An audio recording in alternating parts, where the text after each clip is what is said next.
Hello, I'm Isaac Hayes III, founder and CEO of Fanbase. Listen to what I'm about to tell you. The window to invest in Fanbase is closing. We've raised over $10.6 million of our $17 million goal. That means there's room for less than 6,370 people to invest in Fanbase for the average amount. The minimum to invest in Fanbase right now is $399.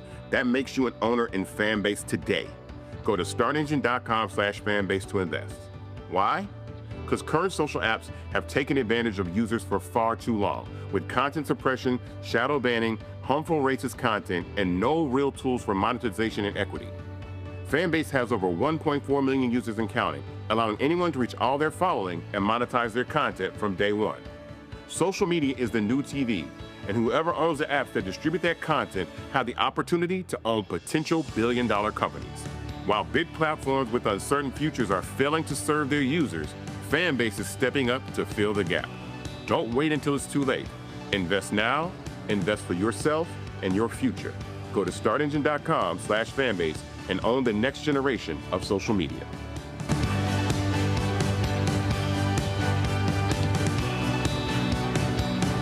Black Star Network is here. I'm real revolutionary right now. Support this man, Black Media. He makes sure that our stories are told. Thank you for being the voice of Black America, Roland. Stay black. I love y'all. All momentum we have now, we have to keep this going. The video looks phenomenal. See, there's a difference between Black Star Network and Black-owned media and something like CNN. You can't be Black-owned media and be scared. It's time to be smart. Bring your eyeballs home. You dig?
Today is Wednesday, July 16, 2025. Coming up on Roland Martin Unfiltered, streaming live on the Black Star Network.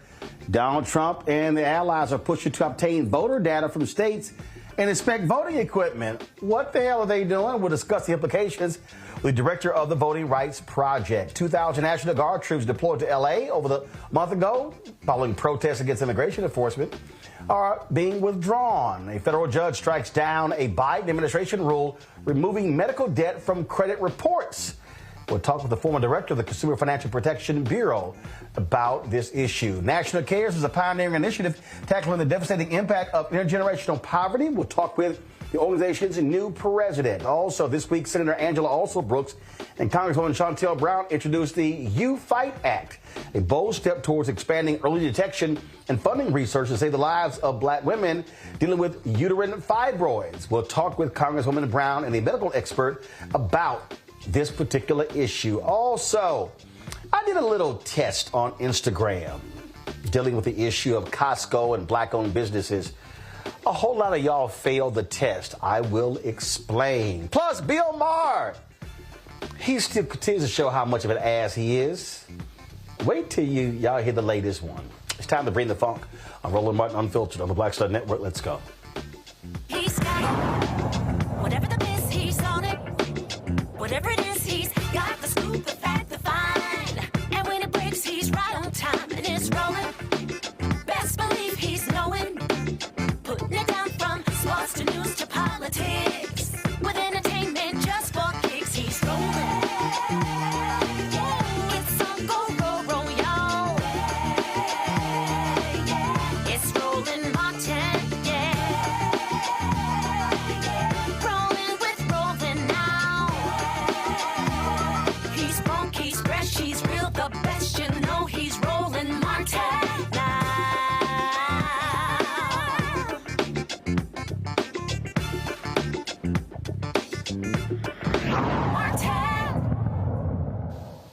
There we go. Oh, Donald Trump and his allies are seeking voter data from various states and have requested access to inspect voting equipment. They cite concerns regarding election officials and the integrity of the electoral system. Oh, they keep going on with this nonsense. Of course, this is what we can expect from the twice impeached, criminally convicted felon-in-chief, Donald the Con Trump, who continues to lie about him losing in 2020 to Joe Biden. Dude, suck it up. You actually lost. In Colorado, a White House consultant asked Weld County clerks to allow federal officials or a third party to examine voting machines. Republican election clerk Carly Cops denied the request. Separately, the Justice Department requested copies of voter rolls from 9 states, and at least 2 states complied with their requests. Joining us now is Robert Weiner, director of the Voting Rights Project at the Lawyers Committee for Civil Rights Under Law. Robert, what the hell is going on here? Well, what's going on is a concerted effort to undermine public confidence in and the integrity of our voting system. The fact is that the problems with our voting system really relate to who's excluded, not who's included. We don't have a fraud problem. of any significance. We don't have a problem with non-citizen voting. This is an effort to undermine confidence in the election. For what purpose? You can figure that out. You know what he's going to do come November, and he's well on the way. Well, what's so crazy about this is that you've got Republican secretaries of state who said, no, there were no issues with the voting, and they don't care about that. And all of these different states, Texas and Georgia and others, begin to change their procedures after 2020. And it just goes to show you just how insane they are about constantly raising this particular point, and it just literally makes no sense whatsoever. You know, it's important to remember that back in December of 2020, Trump had drafted an executive order to seize voting machines. And, you know, adult supervision prevailed then and it didn't happen. But I don't think any of us has confidence that adult supervision is going to prevail now. And, you know, the executive order he issued really goes after voting machines, and we've established that voting machines are not a problem, that they have integrity, they work, it's not an issue. Well, listen, it seems like this is a constant fishing expedition on their part, and they keep trying to bring it up over and over and over again. Well, we just need to get the message out to the public that this is not something they have to worry about, that our electoral system, whatever issues it has, it is reliable, and the effort to undermine confidence in it should not take hold. It is really not a problem that we have to deal with. All right, Robert, we surely appreciate it. Keep up the good work. We'll keep pressing this issue as well. Good. Thank you very much. Keep on plugging. I appreciate it. Thanks a lot. Again, folks, I need us to understand what we're dealing with and the kind of people we are dealing with. We're talking about Republicans here who are trying all they can to sow seeds of doubt in everything. And again, the dude can't stand the fact that he lost. I mean, he lost. And so all they do is complain over and over again. And this is 5 years later. I mean, even after winning again in 2024, it's just the whining and the complaining, and it's over. And that's all you see coming from Trump and the Republicans. It's just one thing after another. This is what they do. And again, they want to target blue states. And frankly, look, I'm with these folks. I don't trust these people at all. I don't trust them at all. I don't trust any of them. I don't trust this Trump Department of Justice. These people will do all they can to muck up these elections. That's what they'll do. So I'm just letting you know I don't trust them at all. I want to bring my panel, Joy Cheney, founder of Joy Strategies out of Washington, D.C., Rebecca Carruthers, president, CEO, Fair Election Center out of D.C., Kendall Brown, content creator out of Wichita, Kansas. Glad to have all three of y'all here. Rebecca, we go through this over and over and over again with these nutcases, and it never ceases.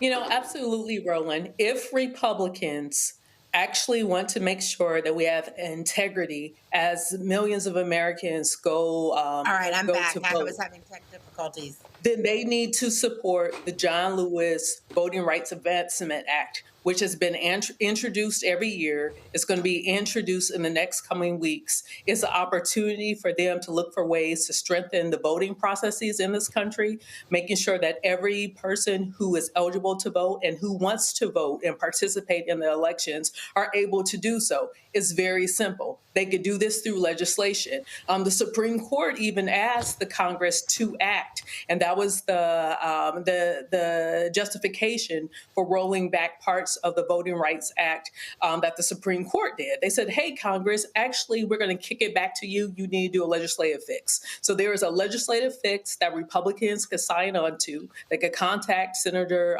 John Warnock. They could contact if they were actually interested in making sure that our rules are current, that our rules are good. But one thing I would tell all of the viewers is going into the 2026 elections, we need as many folks as possible to show up to vote. Because if we're seeing that this administration is trying to meddle into the integrity of the elections, the only way to overcome that is if we have so many people, overwhelming number of people of good conscience who show up to the polls.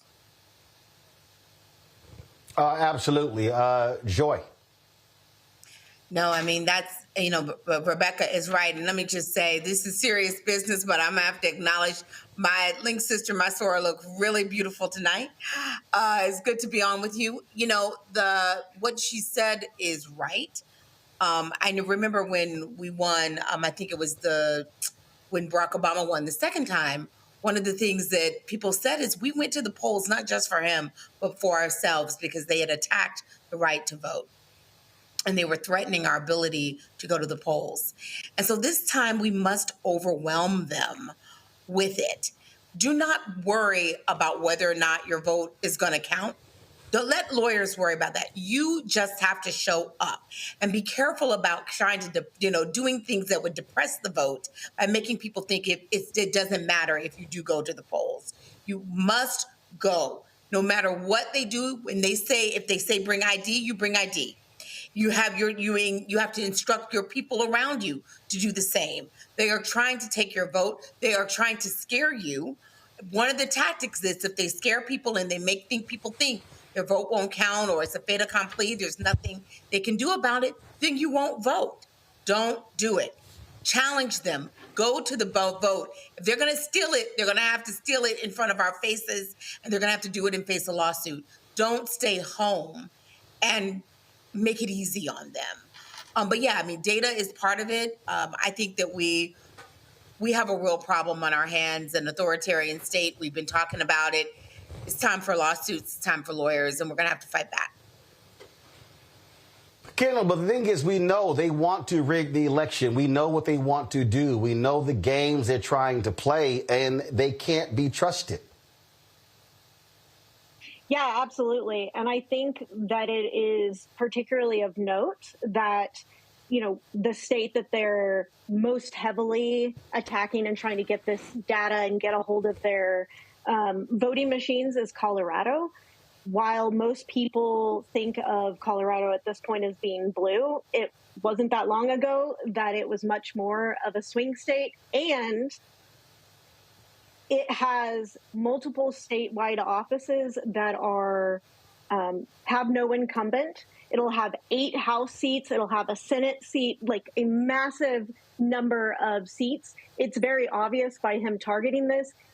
His goal is to, like she said, suppress the vote, get people freaked out enough to comply in advance. And if they can do that, they can take over, not only protect their majority in Congress, but also take over some key state level positions in multiple states. And so I think it is of the utmost importance that everyone vote all the way down the ballot in 2026. If it wasn't important, he wouldn't be doing this. And again, what people need to understand what's going on here, they are absolutely desperate to control the House. So what they're trying to do is they're trying to pick off as many House seats as possible because they are afraid they're going to lose 8 to 10 races. And so if they can gerrymander seats in Texas, in Ohio, in North Carolina, some other places, they're trying to protect losing 8 to 10. That's what's going on. And so I don't trust anything that they do because it's all about them trying to hold on to the House in 2026. Going to a quick break. We come back. We're going to talk about a number. Okay, about 20 seconds, real quick. We can also expect them to try to do immigration things at the polls right now to scare anyone who, is obviously a citizen, but who might be trying to vote, and they're going to try to say, you know what, if you're voting, you know, we might do things to your families. We can expect that. Yep, we can expect all of that. All right, folks, hold tight 1 second. We'll be right back. Roland Martin Unfiltered on the Black Star Network.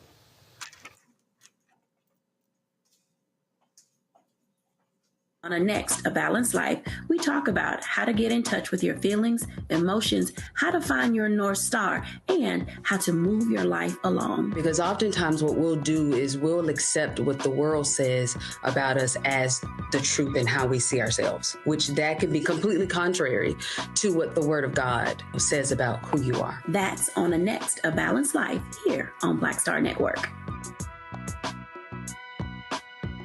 This week on The Other Side of Change. We're digging into the immigration crisis that's happening here right now. It can impact each and every one of us. We're going to break down the topic of this constitutional crisis that is being led by the Trump administration and what you, as ordinary citizens, can do to speak up and speak out to fight back. This is The Other Side of Change, only on the Black Star Network. Farquhar, executive producer of Proud Family. Bruce Smith, creator and executive producer of The Proud Family, Louder and Prouder. And you're watching Roland Martin Unfiltered.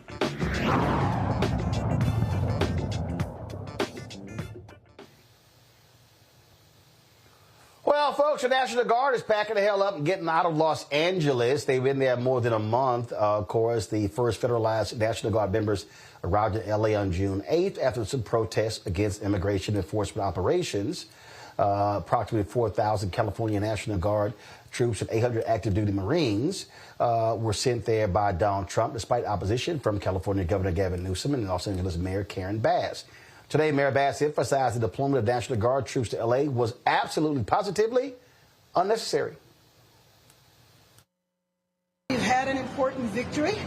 I think because Los Angeles stood strong, because we understood what it meant that the federal government came in and seized power away from our governor regarding the deployment of the National Guard and inappropriately sent the National Guard here when they were not needed. The administration has finally understood that they need to withdraw the troops. Let me say that this is what happens when the city stands strong, because we have been united. When people peacefully protest, when people raise the concerns about having National Guard in a situation where they were, as far as I'm concerned, used as props. You know that their primary mission here was to guard two buildings that frankly didn't need to be guarded. And I frankly think of the young women and men who serve in the National Guard, who go about their lives normal, at school, with their families, and at work, and they are called to duty and deployed. And in this case, deployed unnecessarily, which means they had to leave their families, they had to leave their education, they had to leave their work. They were here, in some cases, sleeping on floors. It's not clear what conditions they were in. And now they have been withdrawn. 2,000 troops are being withdrawn. We don't exactly know where they're going. I certainly hope that these young people will not be used as props in some other city. I have said from the beginning that what is happening in Los Angeles is we are being used as a test case, and I am hoping that this experiment with the lives of people ends here. This has been a blow to the economy of the nation's second largest city. We are an immigrant city, a city where there's sectors of our economy that are dependent on immigrant labor. We have rebuilding that needs to be done, whether we are talking about the wildfires or whether we are talking about preparations for the major events coming up. And the idea that troops would be used, the economy would be hit. Who do you think does the building in the city? We know that the construction industry has significant percentage of immigrant labor. Some people have said 40%. I believe that's a gross underestimation. You can't impact the nation's second largest city, the largest city in the state of California, and the state of California has the fourth largest economy in the world. When you do that through stunts like have taken place here over the last month, you hurt the economy of our city our state, and indirectly our nation. So with that, I want to just reiterate, this is a victory, and this is a victory that is the result of our city standing strong and standing united and saying this was not necessary. I hope that the administration heard that, and that's why they made this decision. With that, I'll open it up for questions. Mr. Chief? They had a call in 2,000 down the ceiling. They shut up 2,000 there, shut up other range. Do you think that's going to be a further drawdown, or do you think that's going to stay here as a presence in the event there are problems with ICE may wind up in Iran? Well, you know what? I am hoping that this is the beginning of a complete withdrawal of all National Guard troops and of all Marines. Our soldiers are trained to fight to kill foreign enemies in foreign lands. There was never a need for them here before, and there isn't a need for them now. And frankly, Pete, if they didn't go about the raids in the manner in which they did, originally this was targeted arrests for the worst of the worst. We never saw that materialize. What we saw was masked men, unmarked cars, drawing guns, snatching people off the street. If they got overwhelmed, that has an awful lot to do with it. Waste of resources, and really what this all was about, Kendall, was just Donald Trump flexing and creating a reality TV show. That's all this was about. Yeah, absolutely. And I think that it is not a coincidence at all that they're pulling them back out right after they hit their 30-day mark, given that once National Guard has been deployed for 30 consecutive days, that's when TRICARE benefits, healthcare benefits for them and their families kick in. And I think that Trump and Pete Hegseth realized it was about to get a heck of a lot more expensive for them to keep them there for a photo op, and pulled out. But that doesn't change all of the resources they've already wasted on this and all the damage they've done to people's businesses in the process.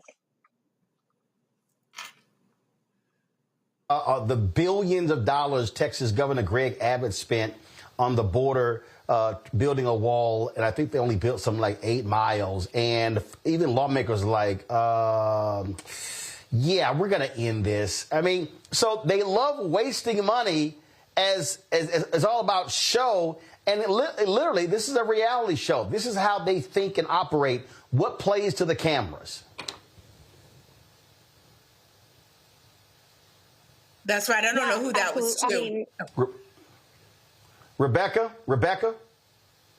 Sure. So just like you said, this is a smoke and mirror show. It's a reality show. And it's to distract people with what's actually happening within D.C. What we're seeing that's happening in D.C. while all this mayhem is on our television sets or on our phones that we're streaming is that State Department just had another mass layoff. Department of Education is going through a mass layoff. There are essential services within our government that is being dismantled, and now it's going to start to impact people in their day-to-day life. And so while people are focusing on, I guess, the 1-by-1 block area where there was an electric vehicle that was on fire, that if you watch Fox News, they made it seem like the entire Los Angeles County was on fire when it really wasn't so. In fact, the entire protest was no more than, I think, a 1 square mile. I don't even think it was a full square mile where people were protesting inside of. So while people are distracted by those things, and like the other co-panelists rightfully pointed out, is that the reason why the Trump administration pulled back National Guard is because the acceleration in money that is getting ready to cost once you hit that 30-day mark. So I think people need to be paying attention to the other things that are happening within D.C., just like yesterday, Congress signaled and the Trump administration signaled that they're going to remove the charter for the National Educators Association, aka the teachers union. Women, which is currently run by a Black woman, Becky Pringle. So I think those are the things that are happening inside of government, but instead we're seeing this constant distraction. And like you said, it's billions of dollars being wasted, and there really is no objective other than smoke and mirrors and having people pay attention to that shiny object instead of the real damage that's being done that's going to hurt every single American in this country. I'm going to pick up where Rebecca left off. Other things they want to distract us from. While they had National Guard and they were bothering people in Los Angeles doing things that no one needed them to do, they weren't protecting folks in Texas, people who most likely voted for them from a flood. They weren't doing that work. You know, all attention is one place. That was a failure, so they need to distract us. So now even the removal, 30 days is important, but also this becomes a storyline. Anything that can do to distract the fact that his trade policy is failed. The reason why it hasn't been as damaging macro is because people don't believe him, but it is incredibly damaging on a micro level to small businesses. The fact that unemployment may be fine for many, up for Black women, up for others that are being impacted by some of his policies around federal government and federal workers. He doesn't want us talking about those things. He doesn't want us talking about his foreign policy being failed. And so he has to keep up the game, putting National Guard, deploying military troops where they're not needed, to man things that are basically very localized, not even something the state of California should be focused on, something that absolutely could have been handled within the very large, very sophisticated city of Los Angeles. But no, he had to insert himself. But all governors, all mayors should know if he did it there, it was advantageous to him. He will do it in your state, in your city. What he has not done was protect people from harm, which is actually what we need from government. Folks, we come back. We're going to talk about a federal judge saying that you cannot put medical debt when you file for bankruptcy. That's a huge issue for a lot of people. We'll discuss that next. Folks, don't forget to support the work that we do. Join our Bring the Funk fan club. Your dollars make it possible to do what we do. We don't do a subscription fee. We don't charge folks. So when you donate, you're helping make this show possible. If you want to give me a Cash App, please do so by utilizing the Stripe QR code. You see it right here on the screen. Just open your camera app, point your phone to it, and it takes you right to, and you can click the Cash App Pay button to contribute. Checks in money order, make them payable to Roland Martin Unfiltered. You can mail them to P.O. Box 57196, Washington, D.C., 2003 7-0196. PayPal is R Martin Unfiltered, Venmo RM Unfiltered, Zelle Roland at RolandSMartin.com, Roland at RolandMartinUnfiltered.com. Also, if you want to get our merchandise, you see me rocking. This is one of our shirts. Actually, we got a new one. This one here says FAFO. No, come to me. Come to me. Come to me. Come to me. Thank you very much. This is the shirt. Hashtag, we tried to tell you, FAFO 2025. But our new shirt, you see it right here. Same one, we put Friday 2025. We crossed that out. And so that's the new shirt. So now, come on, show the graphic. Come on. Thank you. All right, so you see Product 2020, Product is crossed out. Get that shirt. Don't blame me. I voted for the Black woman and get that shirt. Also, MAGA chose between woke or broke. They chose broke, or get our show shirt. QR code right there. Go to shopblackstarnetwork.com. Again, we change companies. Custom Spring, we had way too many problems. So if you did order something from Custom Spring and you did not get your order, send us an email. Go to rolandsmartin.com. Send us an email or connect with us, please. And we'll help you out. But you can get our shirts at shopblackstarnetwork.com and other products. We got hoodies, mugs, all kind of different stuff like that. And so you can check it all out. Back in a moment.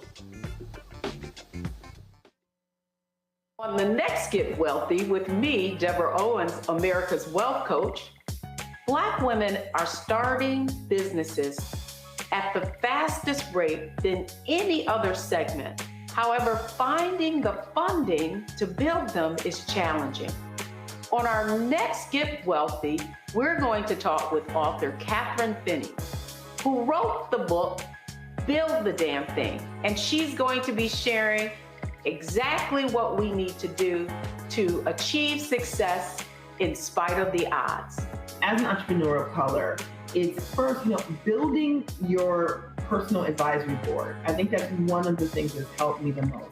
The personal advisory board of the people who are in the business of you personally, and want to see you succeed.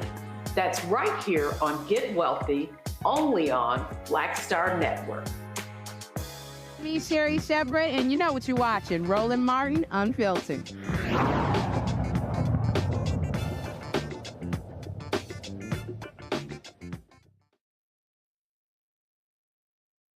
A federal judge has just handed down a ruling that could hit your credit and your wallet. A federal court has struck down a Biden-era rule that would have removed medical debt from credit reports. The Consumer Financial Protection Bureau had planned to raise nearly $49 billion in medical debt from credit files, providing millions of Americans with relief. But with this ruling, that debt stays on your report, which could make it harder to get approved for loans, mortgages, or even rental housing. Rohit Chopra, the former director of the Consumer Financial Protection Bureau, joins us right now. Rohit, glad to have you on the show.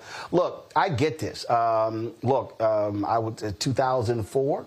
2004, I filed for bankruptcy largely because of medical debt. And that was a huge issue. My appendix ruptured covering the Democratic National Convention in 2000. Serious debt that then, they tried to foreclose on the home. So this impacts a lot of people. And prior to the Affordable Care Act, upwards of 70% of the people who filed for bankruptcy was because of medical debt. That's right. Medical bills in America can ruin people's lives financially. And one of the things we did after an extensive study on this issue, Roland, we really looked at the law and made a determination that we should forbid medical bills from being parked on people's credit reports, often to coerce them into paying a bill that they already paid or didn't even owe. We've actually all been in the situation where we go for a procedure or even a doctor's visit, and all of a sudden you're stuck in this doom loop between the insurance company and the hospital. And what happens? It ends up on your credit report. And that has a real negative impact on people's ability to get an auto loan, to get a mortgage. Our ban would have really done so much for people who were subject to a lot of abuse from debt collectors. So I think this is just another example of how some of the federal regulators now are really turning their back on their core mission and doing the dirty work for debt collectors and credit reporting conglomerates rather than for consumers. Well, and the thing that people need to understand here is that when we talk about what's going on here, Republicans want to stop everything that's actually helped people. Senator Tim Scott of South Carolina wants to destroy the Consumer Financial Protection Bureau. They want to get rid of it. They don't care that it's returned billions of dollars back to regular, ordinary people. Donald Trump hooked up Navy federal credit, who screwed over veterans who's supposed to get $80 million in reimbursement. Not going to happen. So there's a distinct difference between one party that actually cares about consumers and one that wants to reward big companies. You know what really gets me, Roland, is that the Consumer Financial Protection Bureau, it's not controversial anywhere in America except for with lobbyists in Washington and with big executives on Wall Street. This is an agency that is enforcing the laws on the books. And what have we seen from new leadership at the agency? During my time there, we aggressively prosecuted a practice called redlining. This is where whole neighborhoods are just excluded from mortgage lending. And what have we seen new leadership do? They have been asking courts to undo those law enforcement actions and actually refund the defendants for the penalties that they've paid. And I think whether it's student loans or medical bills or mortgages, those are the monthly bills that are really stretching people's budgets. And we have heard a lot of talk about helping people in their everyday life financially, but we haven't seen much action when it comes to really addressing the treadmill of debt that people are facing or the high cost of groceries that people see when they walk down the aisle. All we see is big benefits for those big companies who paid campaign contributions. And I just think that's fundamentally wrong. So, again, I raised that point about the Consumer Financial Protection Bureau because, this was started under President Obama. And this was really the brainchild of now Senator Elizabeth Warren. And I just don't understand why Democrats don't know how to message around this bureau. We're talking billions of dollars. You led it. I mean, and it drives me crazy. Like, how do you not make this a major thing when you're helping people, when you're helping people in red states and blue states? You're helping a whole lot of, frankly, broke white conservatives who vote for Republicans. What do you see as Democrats' issue in frankly, knowing how to talk about the impact of the Consumer Financial Protection Bureau? Well, I think we see too many politicians, no matter what their party is, they're sometimes afraid to speak up about abuses of some of the most powerful companies in America. And those companies have an outsized voice in Washington. Look, it's great for people to argue for expansion of Medicare, expansion of Medicaid, Social Security. But sometimes I fear that those politicians don't want to call out the companies that are calling the shots to shut down and defund the police that oversee Wall Street and Silicon Valley and other big companies in the economy. And I think most people know that a lot of the reason that the economy feels rigged is that there are too few people who now own so much of sectors of the economy. For the past decades, we've seen banks get even bigger, tech companies get even bigger, even grocery chains and stores and hotels, and the list goes on and on. And we have to make sure that our politicians are standing up for consumers, for small businesses, for patients, for farmers and others who don't have an army of lobbyists in Washington. Questions from the panel. Rebecca, you first. Can you walk us through the devastating impact, especially after the big ugly bill, with up to 17 million Americans losing their health care insurance, seeing reduction in SNAP benefits, and we know quality food and good food and nutrition is health. Can you talk about the impact with all these millions of people losing insurance, losing things that will keep them healthy, and that connection to now having even more medical debt? Yeah, this is not, to me, just an issue about people's health care. This is also about our economy. And if we have more people who are just going to decline health care that they need, that is going to mean that there are fewer people who can get to work, fewer people who can start small businesses, fewer people who can power the economy.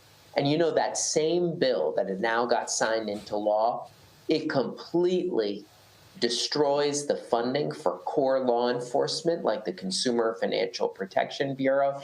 It is going to make it harder for so many people to pay off those student loans. The provisions in the bill is going to be a big hike in payments for student loan borrowers across the country. All that means is that a whole generation of people is going to struggle even more to even get close to the core pillars of the American dream. And for many of them, they now think that buying a home or hitting those milestones is not even anything. It is my pleasure.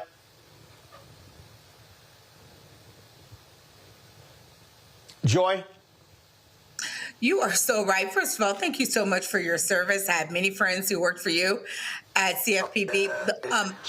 One of the things I'd like to address is just reminding the people, your viewers, the difference between medical debt and other types of debt vis-a-vis your credit. Why is it that that kind of debt shouldn't be included? I know the answer, but I want to make it clear. There is a very good reason that's different kinds of debt than regular consumer debt. It's such a good question. And what the analysis shows is that having medical debt on your credit report isn't really all that predictive at all on whether you can pay off a certain type of loan, like a credit card or a mortgage. And honestly, this makes sense. When you take out a credit card or when you take out a mortgage, you're filing an application, you're giving your income, you're agreeing to terms and conditions, but medical bills just happens to you. Sometimes it's because you have an emergency room visit. Sometimes it's because a family member has a serious medical illness. And what bugs the hell out of me is that so many debt collectors opportunistically use the credit reporting system to coerce people into paying bills they may not even owe. We have found that many of those bills weren't even accurate that were put on the credit reports. They might have been the responsibility of the insurance company, or some of you know this one, you have to pay one copay, but you're getting multiple bills for that same copay, one from the hospital, one from the doctor. So all of it is a bureaucratic mess, and we need a much simpler system, but there is really no place based on the evidence for people to park medical bills on credit reports that aren't even predictive of your ability to pay another loan.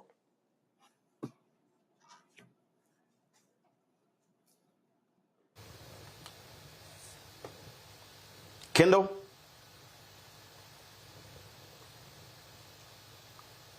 You're on mute, Kendall. Kendall, you're on mute.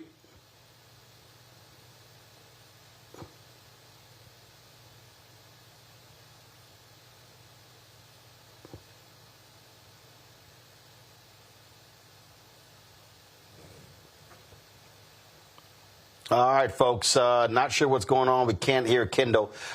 So we'll try to get her audio fixed. Rohit, I'm telling you, I think people don't. It's just amazing to me. We see this all the time, how a lot of these red state people are voting against their own interests. They're getting screwed. They're getting screwed by financial institutions. And you have Republicans who literally are doing the bidding of these companies, who have been whining and complaining, oh, how the Consumer Financial Protection Bureau, y'all have just been making it so hard on these companies that it's just unfair that y'all are making them have to comply with the law and stop screwing regular, ordinary people. Just how shameful is it? That's just what's just insane to me. Roland, here's what really gets me too. We all saw after that 2008 financial crisis that our government and the system was pretty quick to bail out the biggest players on Wall Street. But what we saw happen to the economy, millions of jobs lost, trillions of dollars in wealth lost, and by the way, I might add a gigantic increase in the racial wealth gap that occurred because of predatory and subprime mortgages. And I just really think that the basics that we can do is enforce the laws that protect borrowers on mortgages to make sure that they don't get put in a mortgage that will set them up to fail, or to make sure that their credit card interest is calculated accurately, or that an auto lender doesn't repossess a car where the borrower has been paying on time. Our work at the CFPB was reducing fraud. It was helping people achieve their dreams, and it was keeping the market honest. And anyone who believes in a real economy that works shouldn't spend time pardoning some of the biggest corporate actors for their wrongdoing. And that's what we have seen over the last few months, not just Navy Federal Credit Union for their scam to unfairly and egregiously overcharge members of the military, but so many other law enforcement actions we took and rules we put into place just to make it a little bit easier for Americans to get by every month, to pay their bills, and to support their family. I think we got Kendall's audio straight. Kendall, what's your question? Yeah, so I know as a healthcare advocate, I know that there are still rights that people have in dealing with these debt collectors for their medical debt. Can you talk about any practical first steps that people should take if they start getting calls again now that this decision has come down, or if they start seeing stuff pop back up on their credit? What should their first step be to make sure that they're not getting taken advantage of by bad faith debt collectors? Well, Kendall, thanks. That's such a good question because I don't want anyone feeling powerless about this. Under federal law, when a debt collector is attempting to collect a debt that is incorrect or invalid, you absolutely have the right to dispute it and to request that the debt collector show you some proof that you actually owe it. And if it shows up on your credit report, you have the right to dispute it. You can go to annualcreditreport.com and check your credit report for free. And if you see any inaccuracies, you have the right to dispute that information. And those big credit reporting conglomerates, TransUnion, Equifax, and Experian, they have to investigate your dispute. And I really hope that we don't see a flood of wrongful or invalid medical debt parked on people's credit reports. And if you hear of anybody who is being subjected to this, don't let them feel a sense of shame. Don't let them feel like they're the guilty party. Sometimes I see it over and over again. People get those calls, they see it on their credit report, and they just pay it. But we cannot let people be forced into paying something that they don't owe. So I encourage people to really exercise their rights. You should report it to your state attorney general, and you should also report it to the CFPB at consumerfinance.gov, and let's actually see if they do anything about it. But the answer cannot be silence, and the answer cannot be to surrender. Well, up right now, folks, go to my iPad, Anthony. Let's go. Right here, you see annualcreditreport.com, and it says right here, and I didn't realize this, Rohit, it says free weekly online credit reports are available from Equifax, Experian, and TransUnion. And so I didn't realize that you can get free weekly reports. Oh, and by the way, that's not something charitable they're doing. Federal law requires them to provide those, and do not let them enroll you in some sort of monthly service. You have the right to get that report for free. All right, then. Well, we appreciate that. Again, folks, you heard what he said. Go to annualcreditreport.com. You see it right here on the screen, annualcreditreport.com. That is great information. Rohit, we certainly appreciate you joining us. Thank you so very much for joining us right here on Roland Martin Unfiltered on the Black Star Network. Good to see you, Roland. All right, thanks a lot. All right, folks, got to go to a break. We come back. How dumb is Donald Trump? He blamed Biden for appointing the Federal Reserve chair. He did. So why isn't Sean Hannity, Fox News, Jake Tapper, and mainstream media questioning the cognitive abilities of Donald Trump. I'll have that next right here. Roland Martin Unfiltered on the Black Star Network. This week on The Other Side of Change. We're digging into the immigration crisis that's happening here right now. That can impact each and every one of us. We're going to break down the topic of this constitutional crisis that is being led by the Trump administration and what you as ordinary citizens can do to speak up and speak out to fight back. This is The Other Side of Change, only on the Black Star Network. Next on The Black Table with me, Greg Carr, we look at one of the most influential and prominent Black Americans of the 20th century. His work literally changed the world. Among other things, he played a major role in creating the United Nations. He was the first African American and first person of color to win the Nobel Peace Prize. And yet today, he is hardly a household name. We're talking, of course, about Ralph J. Bunche. A new book refers to him as the absolutely indispensable man. His lifelong interest and passion in racial justice, specifically in the form of colonialism.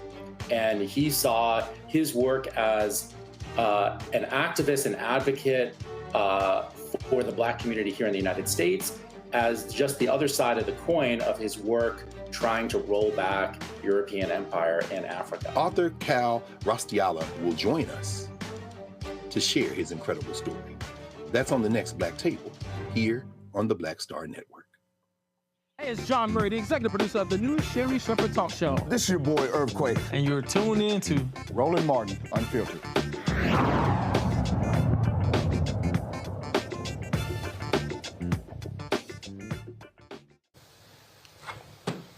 All right, folks, Donald Trump is not a very smart person. In fact, I think the dude is actually an idiot, ignoramus, who's losing his mind. And, you know, mainstream media love to talk about the cognitive decline of Joe Biden. But it's amazing how quiet they are about Donald Trump. Check this out, y'all. Today, he was whining and complaining in the Oval Office about the Fed chair, Jerome Powell. Listen to this. To end what you've been seeing over the last couple hours. Mr. President Jerome Powell, do you have plans, or if you're back considering firing Jerome Powell, and what's your justification if you're thinking about this to do this? Too late. He's always been too late, hence his nickname, Too Late. He should have cut interest rates a long time ago. Europe has cut them 10 times in a short period of time, and we cut them none. The only time he cut him was just before the election to try and help Kamala or Biden, whoever the hell it was, because nobody really knew. Obviously, that didn't work. But he tried to cut him for the Democrats, Kamala. And how did that work out? You'll tell me. It didn't work out too well, did it? But he's I think he does a terrible job. He's costing us a lot of money. And we fight through it. It's almost... The country's become so successful that it doesn't have a big impact, but it does hurt people wanting to get a mortgage. People want to buy a house. He's a terrible Fed chair. I was surprised he was appointed. I was surprised, frankly, that Biden put him in and extended him, but they did. So, no, we're not planning on doing anything. We're very concerned. He's doing a little renovation for $2.5 billion of the Fed. That's interesting. That's interesting. That was Biden, huh? I recall seeing this video, July 2017. Maybe it's just me. Maybe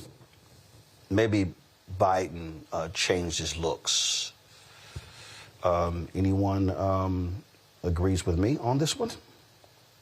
As president, there are a few decisions more important than nominating leaders of integrity and good judgment to hold trusted positions in public office. And few of those trusted positions are more important than the chairman of the Federal Reserve. Accordingly, it is my pleasure and my honor to announce my nomination of Jerome Powell to be the next chairman of the Federal Reserve. Congratulations, Jay. Thank you, Mr. President.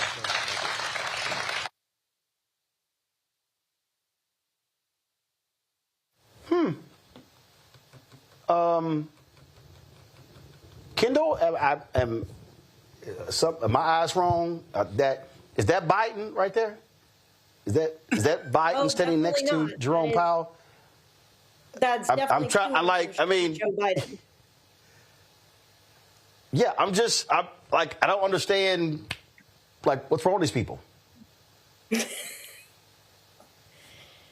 Yeah, I mean, between the decline in his obvious cognitive health, I think when you lie as often and as freely as he does, you reach a point where you can no longer keep track of what you said when, and things like calendars and, remembering what year it was when you took a particular action or whether or not it was even you that took the action probably does get quite a bit harder. I mean, again, maybe something wrong with me. I don't know. Maybe something wrong with me, Joy. But, and this is the thing. I mean, this dude says stuff, screws up stuff, forgets stuff, stumbles over stuff, and they go, oh, that's just Trump. Where every little thing Biden said was, oh, my God, look at this. He can't talk. He can't walk. He's being steered here. I mean, it was like, it was like 911 every single day. This goes to show you the double standard of mainstream media when it comes to Biden being there and what Donald Trump is doing. Absolutely. Look, one of two things are happening. He either is experiencing cognitive decline and does not remember that this is actually his nominee, or two, he's lying because he believes in the cognitive inferiority of his voters and believes that they will just believe whatever he says. So whoever nominated him, he says it's Biden, it becomes Biden. And that becomes the narrative that they have to reinforce instead of saying, obviously, Donald Trump nominated and confirmed and put in office Jerome Powell. So, that's what's happening here. Cognitive decline is the best of the two, I would think. But this is a person who is lying on a regular basis, who is rambling on a regular basis. And if it were anyone else but Donald Trump, the media would be all over him. Instead, they've normalized it. And they're just so glad he gets on TV and gives them ratings in the afternoon. They're willing to trade anything for that. And it's why they are failing us as an institution in America.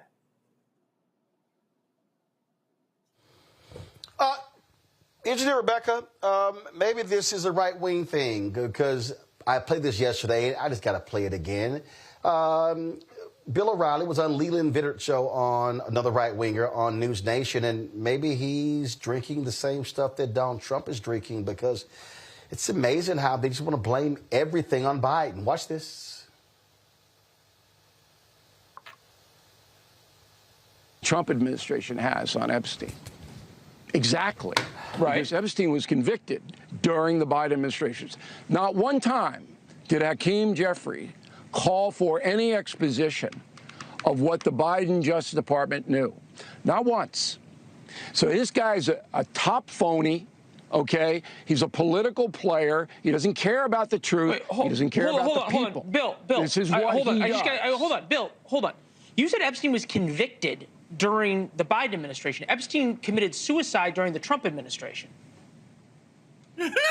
Yes. So how is he convicted? How do you convict a guy who's dead? He was convicted in I believe, under Merrick Garland's Justice Department. That could be. Am I wrong on that? I don't think so. And then he was incarcerated, and then he committed suicide. Okay. The suicide thing is bull. Whether you Bill, I think this is important. Bill, I think this is important. He was arrested in 2019, and he committed suicide in 2019. He died August 10th of 2019. So the Biden administration was not involved in a conviction or a trial of him. They were of Elaine Maxwell. And that's a good point of clarification. But he was arrested and indicted under Merrick Garland. No, under Trump. Who had all of the information. Epstein was arrested, indicted, and committed suicide under Trump in 2019. Trump was president. Merrick Garland was not the attorney general. Okay. I guess that's something Rebecca is going around. He's like, yeah, okay. They must be all drinking the same stuff.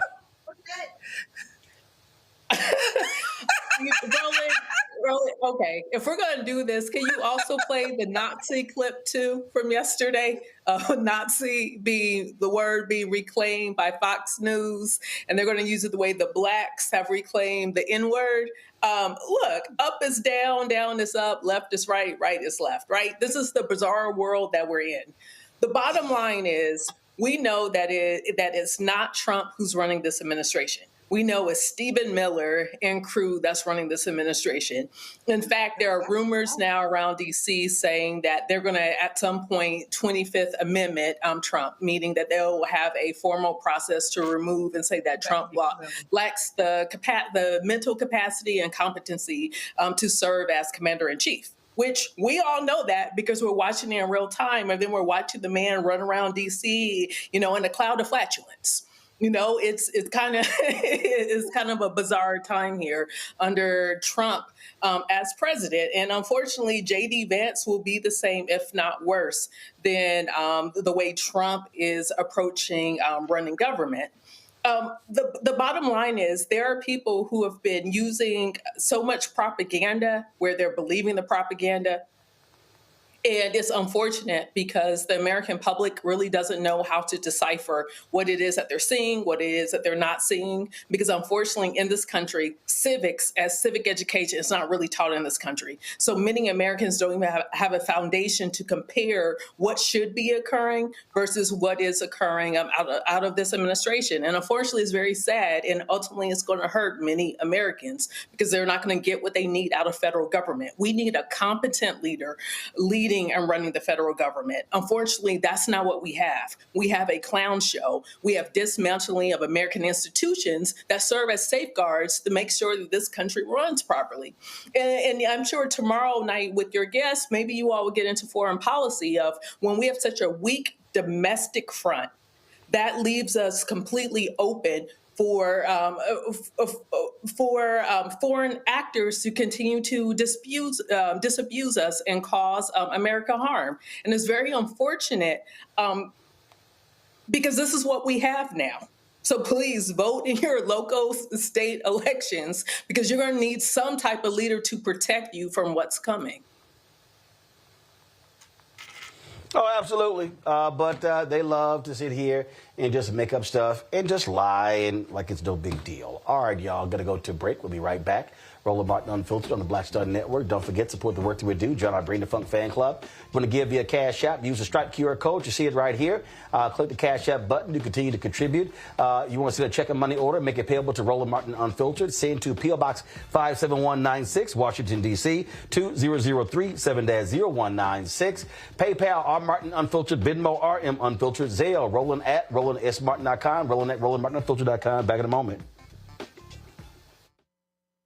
On a Next, A Balanced Life, we talk about how to get in touch with your feelings, emotions, how to find your North Star, and how to move your life along. Because oftentimes what we'll do is we'll accept what the world says about us as the truth and how we see ourselves, which that can be completely contrary to what the Word of God says about who you are. That's On a Next, A Balanced Life here on Black Star Network.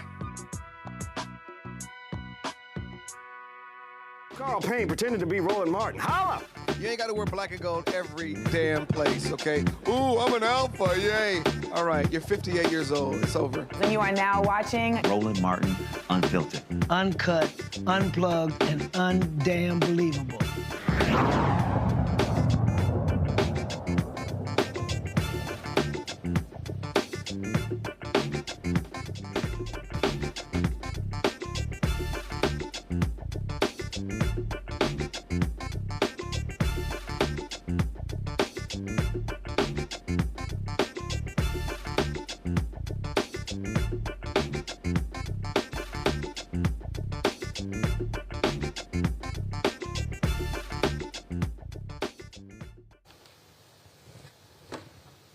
National Cares and Mentoring Movement is a community-driven initiative directly addresses the effects of intergenerational poverty. The organization provides programming on a national scale to support the advancement of children growing up in poverty.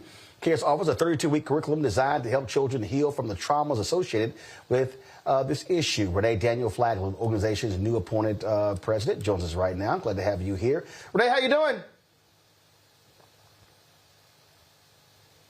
Actually, I think you're still on mute. All right. I can't hear you. Guys, what's going on? Why can't I hear her? Okay, well, worked with her to get her unmuted. Folks, National Cares Mentoring Project was started by Susan Taylor, a longtime editor-in-chief of Essence magazine.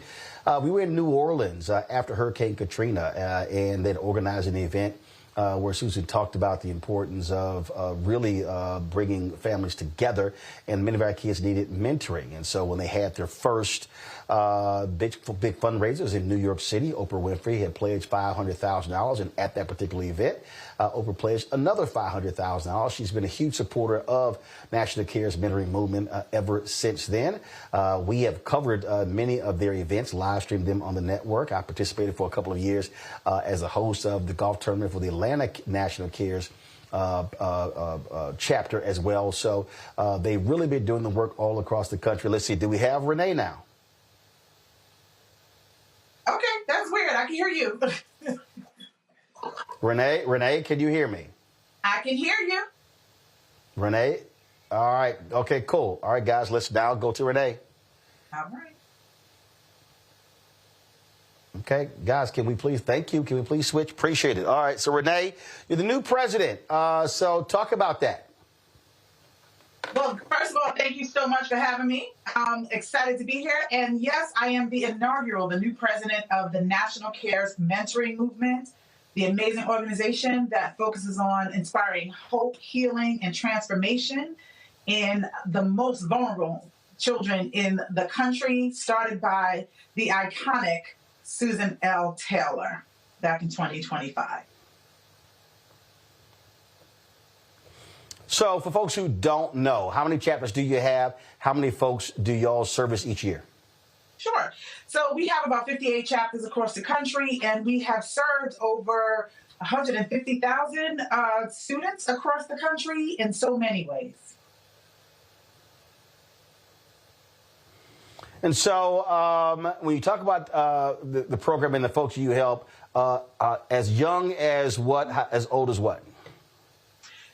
As young as mostly in the middle school, all the way up to like young adults. And the ways that we actually help them is by doing a program, an amazing program that we call the Rising Program.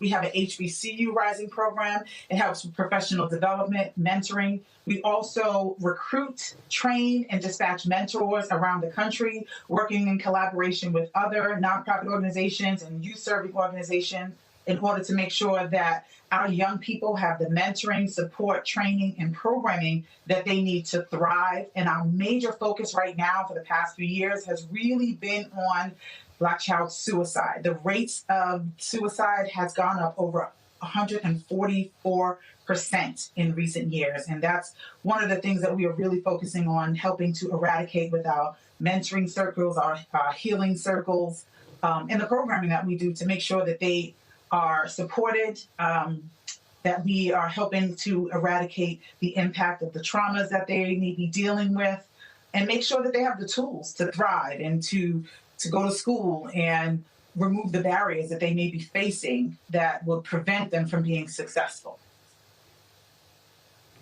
One of the issues that obviously y'all are impacted by, and so many nonprofits, is the anti-DEI stances really cause a lot of corporations to cut back on support for programs like National Cares. It is. It really does. And some of the corporations, they're really brave, and they're like, the work that they do to support communities, they're going to continue to do it. But some of them are really impacted that. Some of them have even been threatened that if they, provide certain types of support, that they're going to have issues with, funding and federal funding and things like that. And so one of the things that we have to do is appeal to our people. You know, we're helping our children. And so no one's coming to save us. So we have to make sure that we're getting the support to help do the work that we need to do, because no one else is coming in to make sure that our students, our children, our young people have what they need to thrive, to make sure that they have professional development, to make sure that they have healing, to make sure that they have the tools that they need. So when it comes to job opportunities, I call us the workplace, the workforce incubator. We're giving these young people the skills that they need, and it's in a holistic approach because we're dealing with the traumas that prevent them sometimes from being able to thrive. So it's a holistic approach, and we need to be able to do the work. There are some organizations that are continuing to support us no matter what, because this is the work that they do. Some things are just being renamed, but the work is staying the same. But we really have to appeal to our people to make sure that we have the support that we need to make sure that our children are taken care of and that they're able to continue to thrive. Questions from the panel. First off, Joy. First of all, I think this is so important. One of the things that we often don't have, especially if we're in dire straits, is someone who's just telling us what, other people just get through proximity, which is that, there is all jobs are good, but there's a high limit out there for what you can achieve. And sometimes people only need to know that it's possible. So, when a student comes in your program, can you walk us through what happens from the moment they get there to the moment they graduate out of your program? Absolutely. So when students come into our program, whether it's with HBCU Rising or the Rising program, one of the things that we focus on mainly also is healing, right? So we have healing circles, mentoring circles, where these students are able to come into a place that they feel safe, they feel affirmed, they feel valued.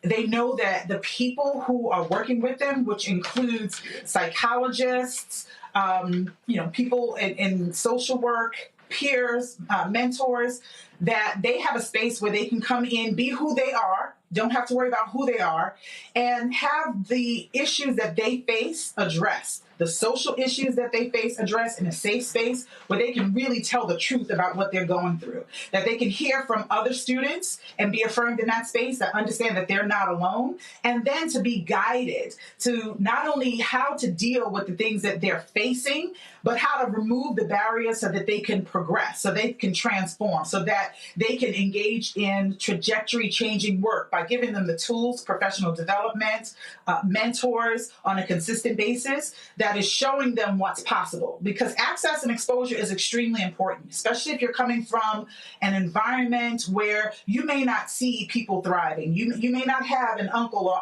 aunt or a parent in a condition or in a situation that is able to show you what's possible beyond what you see in your own frame of reference. So we want to make sure that they feel safe. That's really important for our children, that they feel safe, that they're in a place that they can speak to what they're dealing with, and so that they can go through that healing process, and then open the doors of opportunity for them for that professional development, giving them the soft skills, opening up opportunities to them, taking them to businesses, taking them to places where they can see what's possible, bringing people in front of them that look like them, that have not only overcome barriers, but achieved great things. We call those super mentors. And through this process, they're getting the development, the school, the tools, they're being equipped with everything that they need to be able to thrive. They're being encouraged to pursue opportunities. And it's a very, very, I have to really say that it's a very holistic process, because it's one thing to give someone skills, and it's one thing to open up a door for them. But if they don't have the confidence, or if they have so many emotional or traumatic or barriers to healing, a lot of times they can't get into that space and thrive. So we deal with all of that. And even with our HBC Rising programs, we make sure that they're getting the professional development that they need, and to put them on the right path to leadership and opportunities, and opening doors for them to be able to take that next step and truly create a career path or opportunities to thrive as well.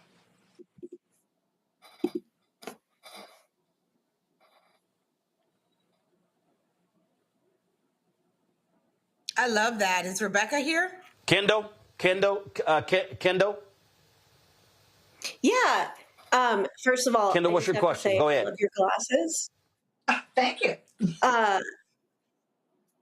I loved what you said a couple minutes ago. I think it honestly could be the tagline for all of Trumpism when you said that, nobody's coming to save us. We have to save us. And in that vein, I would love to know, how can people support the work that you're doing? Absolutely. So there's several ways, but I would say one of the most important ways is to donate to the organization. Every organization is going to face some type of funding gaps as federal funding starts to dwindle and, the threat on corporations that normally support this type of work, starts to tighten up their pockets. So we still have work to do, and this is not going to change. And donating to the organization is probably the key. Like if you feel like you can't do anything else, and no donation is too small and definitely not too big. So I would say that's one place to start. If you're in any of the areas that we currently serve, we'd love to be able to have you reach out to us. I'll give you, caresmentoring.org. We're always looking for mentors to train and dispatch to the community. We need mentors. We're always looking for super mentors, and that's people with special skills, subject matter expertise that can expose our students and our young people and our children to amazing opportunities that they may not have access to or may not even know about. So I would say those are the two main ways that you can support this organization. I love that. Rebecca. I second Kendall. Those are fabulous glasses. So my other co-panelists, Joy and I, are both in two national organizations where we do a ton of community service. And so my question is, for folks who might be busy or have multiple jobs or have families and other things that keep them busy, we understand the importance of being a mentor. Can you talk us through what is the time commitment for people who are interested in signing up to be a mentor?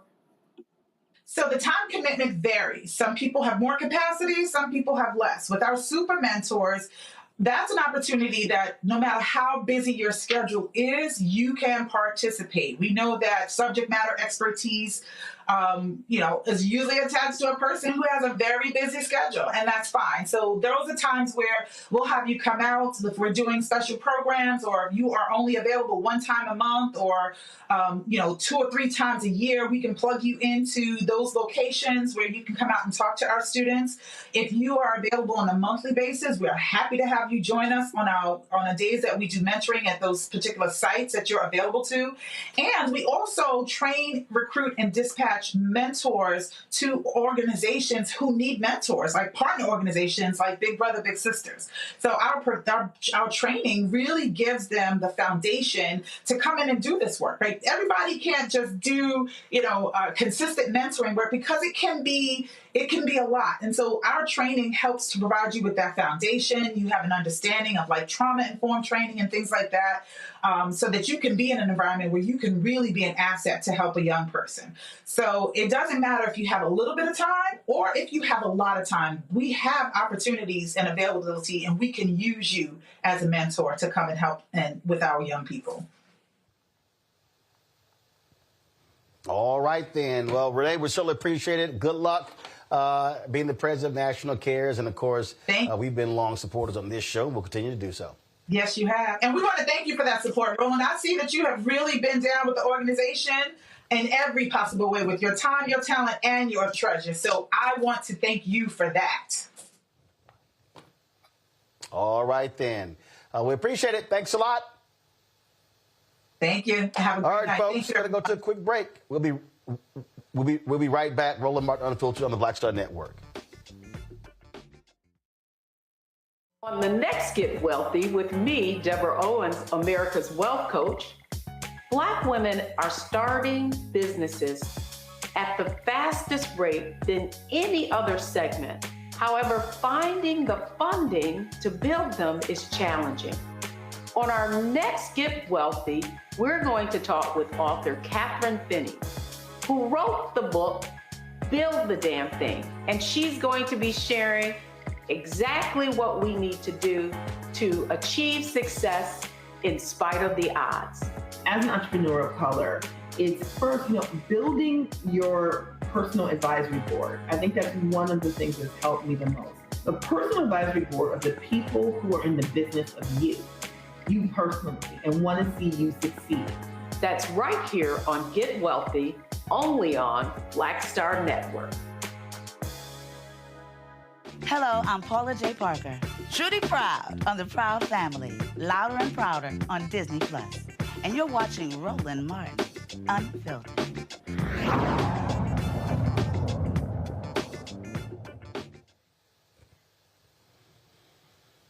All right, y'all. So I want to, what drives me crazy is when I hear comments such as, "Well, he's a person of his time, of his moment," and that really pisses me off when I hear that phrase. And it pisses me off because it's bullshit.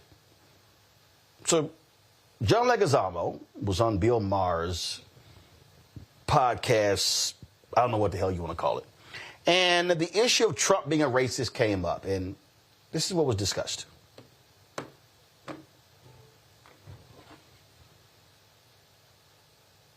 Y'all have that clip? Let me know when y'all have the clip. So, come on, somebody talk to me. Do we have the clip? We have the Bill Maher clip?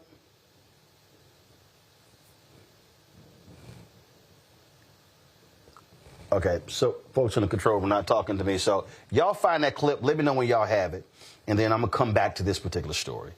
I posted something today, social media, that I thought was, it was a test. It was a test, if you will. And I'm always challenging folk on how they do certain things. So check this out. This is what I posted. I said, does anyone have a list of how many black-owned products are in Costco? How are they supporting black-owned businesses? I need receipts. Now, keep in mind, Costco announced earlier this year that they were standing firmly with DEI, that they were not backing down. That's what they said at their shareholders meeting, that they were going to support. They were going to support DEI. And Reverend Al Sharpton and others, they went to Costco and to shop there. And people were talking about, hey, we got to keep supporting Costco. I mean, they're standing with DEI. And I purposely threw this out because, first, it was a test. It was a test to see if people pay attention to what was actually said. Do they pay attention to what was said? And were they listening? And then, were they hearing something that I didn't say? Again, this is right here. This is the post that I put on Instagram. Does anyone have a list of how many black-owned products are in Costco? How are they supporting black-owned businesses? I need receipts. That's all I said. I didn't say boycott Costco. I didn't say any of that. But I want y'all to pay attention to the comments. And I think what it's going to show you how, one, a lot of people really, really don't pay attention, and they are emotional when you ask certain questions. So here we go. You look at some of the comments here. Oh, DEI is far more than selling black-owned products. While supplier diversity matters, so too does other factors such as employment practices, promotions, etc. I like that they didn't cater to the pressure, yet I said, I didn't ask about all of that. I was specific. Look at this here. What are you talking about, Roland? Someone listed the black products which you didn't even acknowledge. Costco didn't cater to Trump over DEI. I'll be shopping there. I shop there and continue. They stood up for DEI, and diversity is baked into their product selection. They can do more, probably, but in the meantime, carry on as usual. And as one person said, this is what I found. Black and Bold specialty coffee debuted in Midwest Costco stores starting May 19, 2025. Capital City Mambo sauce, a DC-based Black-owned sauce now available in select D.C., Maryland, Virginia Costco stores. Nature Aid, plant-based protein shakes carried in Southern California, Hawaii Costco's, and online. Partake Foods, algae-friendly cookies found in Midwest, L.A., and Hawaii warehouses. Mac and Yeast by I.E. Grass, vegan mac and cheese in refrigerated sections in SoCal and Hawaii. Black Girl Magic Red Blend by McBride Sisters. Black-owned wine available in Southern California warehouses. And then, okay, Uncle Nearest Whiskey. Look at this. Oh, thank you for doing the research Roland obviously didn't do. Thank you, thank you. Thank you. Costco is not our enemy. Come on, Roland, focus your energy on the enemy. I love Black and Gold. Thank you for this. Then all of this, I don't know, but once I purchased those bottles of vodka and tequila, it's Black-owned. Look at this. I can confirm one Black-owned brand. Costco took a stand against reversing its DEI policy, and I'll support them. Then I go, Roland, let's not start problems with Costco. I just re-upped my membership. And then the person goes on and on. Costco hasn't reversed the DEI policies like many other companies. There are many Black businesses that have the bandwidth in production to accommodate the big box store requirements, blah, blah, blah, blah. We're not going after Costco, period. Why would anyone care? Don't be your own barrier. This is a battle I'm not fighting. I need more to work with. One of y'all boycotting Amazon. Now, Roland, Costco, they pay $31 per hour. I'm not fighting decent wages. Call them. Do y'all see where I'm going? All of these Black people are mad. I didn't say boycott Costco. I didn't say shut them down. I didn't say any of that. So why do people jump to conclusions? But what I also, what I'm also not going to do is let them off the hook. Why do I say that?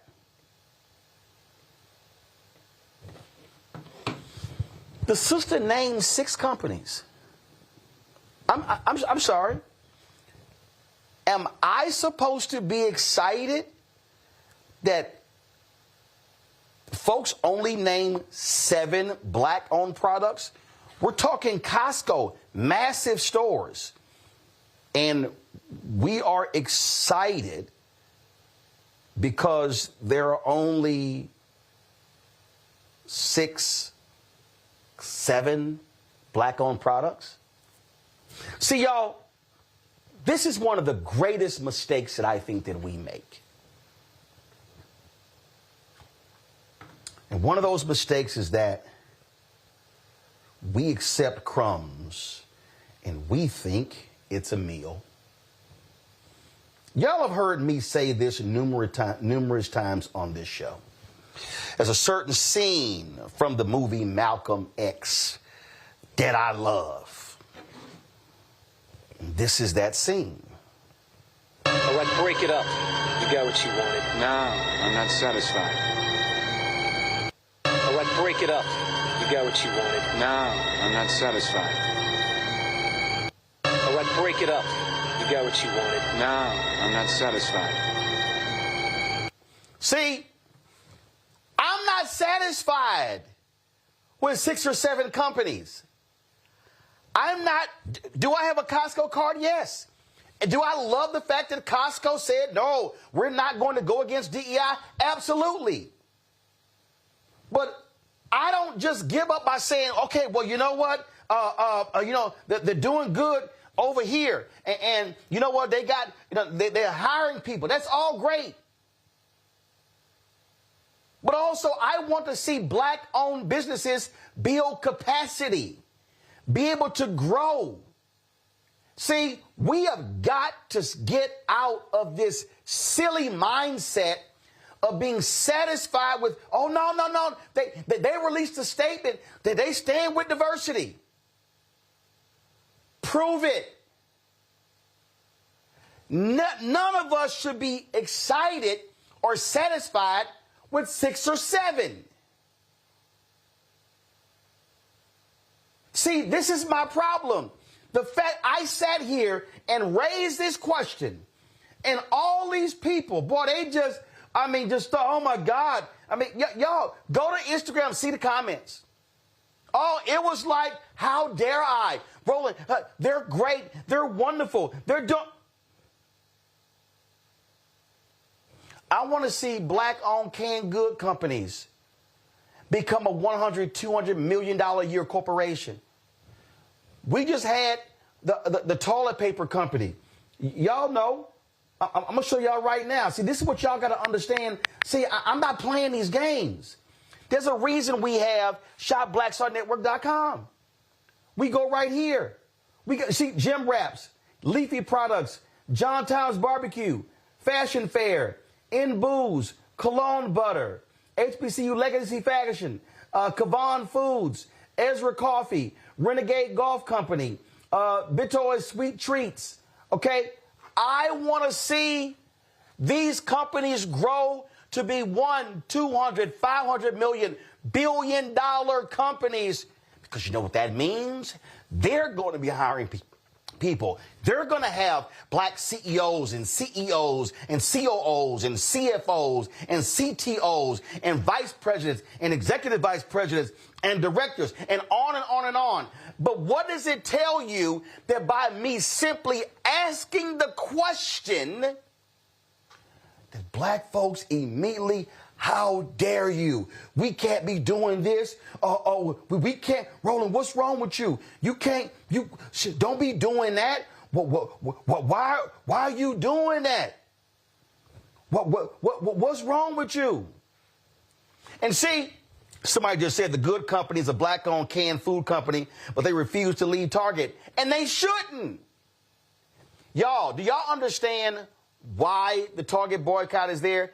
Because we're saying to Target, stay true to the promises you made. So good food shouldn't leave Target. I wasn't one of the folks saying Essence should not take Target's money, because part of the boycott was saying, Target, honor your commitments. My God, we have got to learn to stop being emotional about things and listen and understand how do we build. And we can't just be satisfied because somebody made a statement, we support DEI. If Costco is having a diverse workforce, great. Paying the wages they are paying, great. They got folks in executive, great. But Costco, I want to see more than 6 or 7 companies having products in your companies. I mean, your stores. Because we know for a fact, if it's Costco and Target and Walmart and Kroger and Giant and Safeway and Publix and Kohl's and Ross and Marshalls, we can keep going on and on and on. This is one of the reasons why black-owned businesses have not been able to succeed, is because we have not been able to build capacity. I need everybody listening to me to understand what I'm saying. 95% of all black-owned businesses in America do $5 million or less in revenue. I don't think y'all heard what I just said.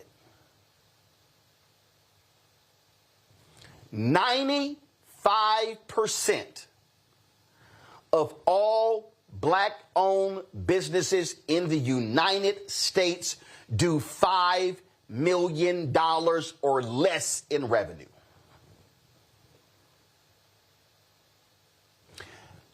Prior to COVID, when we had 2.9 million black-owned businesses, 2.8 million had 1 employee. I'm going to let that marinate for everybody who's listening.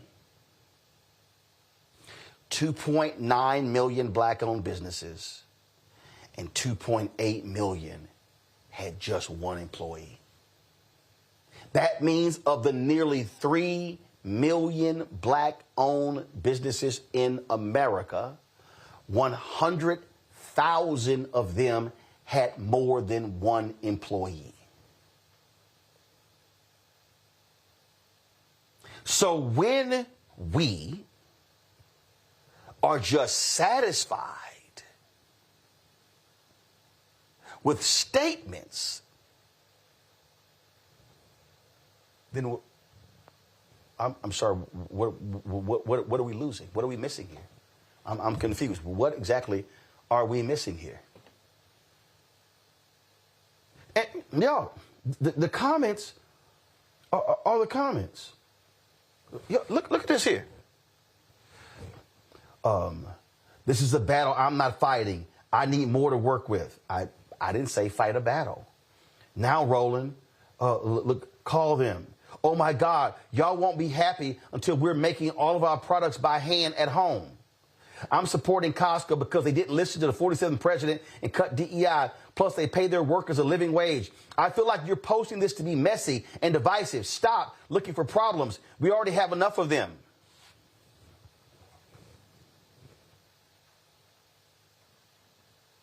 All I asked was, how many black-owned products are in Costco? I'm looking for receipts.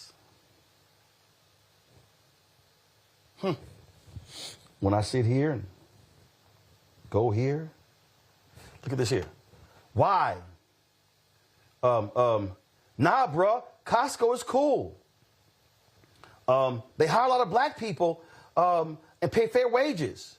You must need to drum up some views. How about boycotting the politicians, nonprofits, churches, and entertainers sitting on their butts doing nothing for the cause? Look at this here. Great, reasonable question. We shouldn't blindly support. There has to be purpose in all that we do. Someone answered your question. Seems there are several black-owned brands. Leave Costco. Not boycotting Costco. Just wondering why you wanted to know. You could look up yourself. We're good. Okay. Give a whole team. Have them research. Since you didn't, there are plenty of comments educating you on this. I wasn't starting an argument. How many black people are pushing their products to be in Costco? How black businesses pushing themselves? Okay. Roland, I'm with you when you're right. I don't cave to peer pressure either. I will continue shopping at Costco. Thanks. Why would anyone care? Don't be your own barrier. Wow. Why would anyone care to ask how many black-owned business products are carried in Costco? This right here, Rebecca, is why we accept crumbs. And then we think it's a meal. And here's what's interesting, Rebecca. If I posted right now, the fact that black-owned media only gets 0.5 to 1% of the $340 billion spent every year on advertising, I can guarantee you it would not get 345 comments. But by merely asking the question, a lot of these black folks lost their minds. And then we wonder why 95% of black-owned businesses only do $5 million in revenue or less.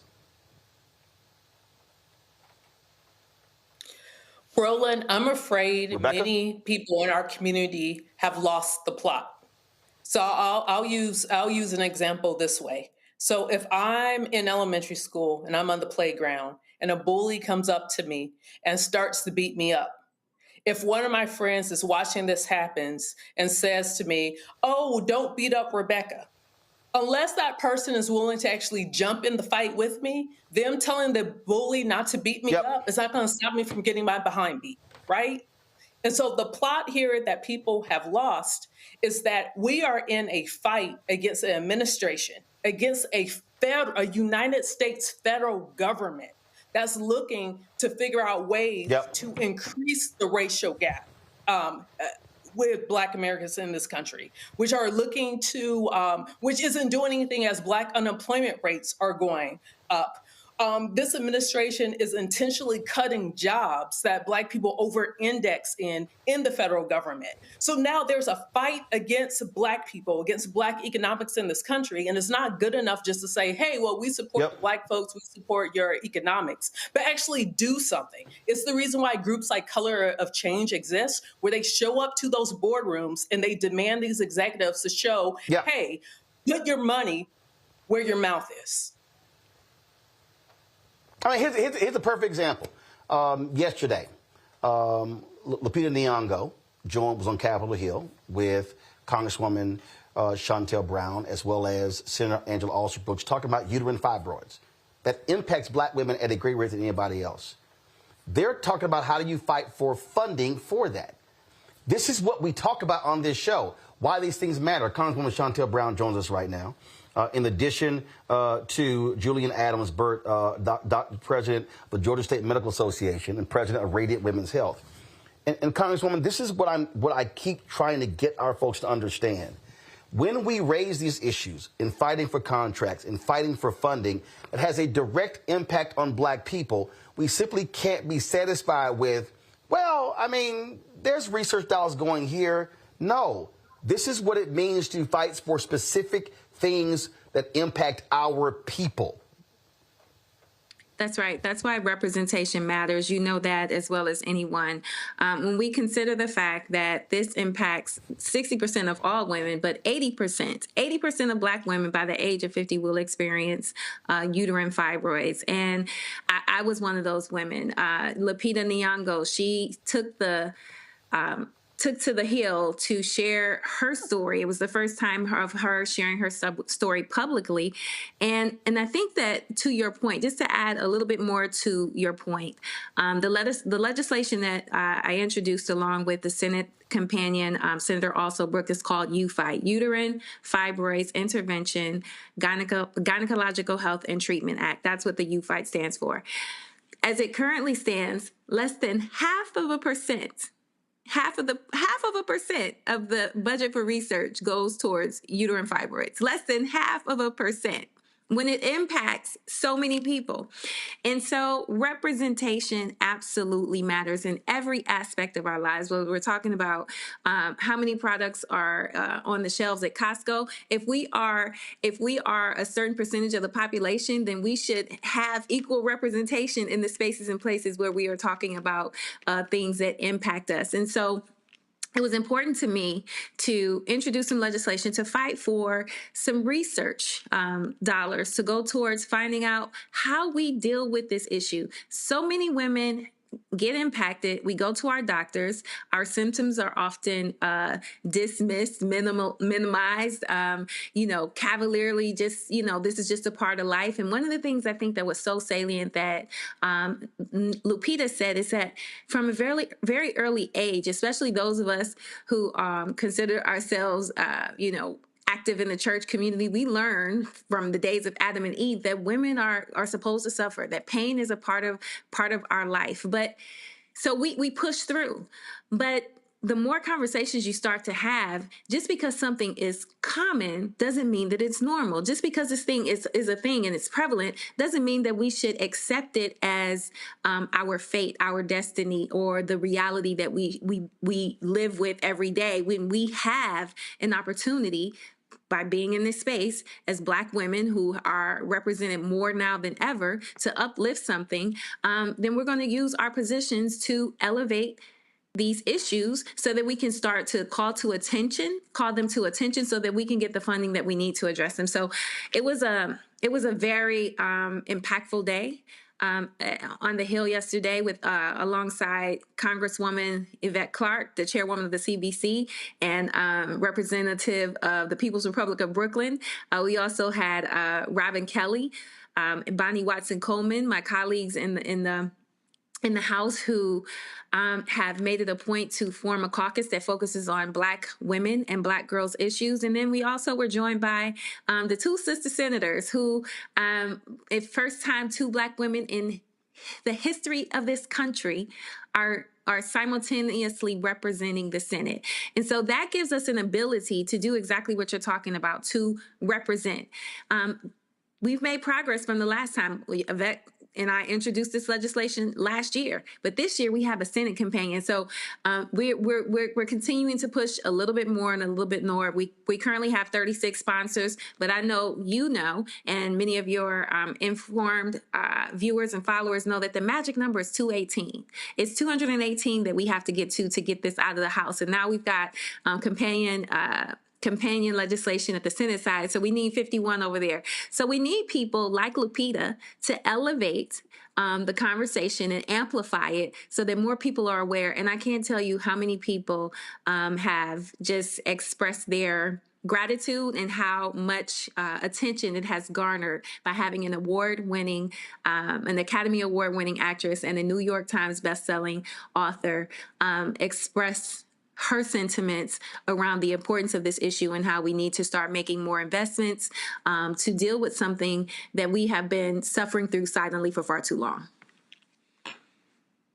Doc, so what drives me crazy again is whenever when we're talking about corporations, when we're talking about government, we're talking about business, and folk complain about a problem.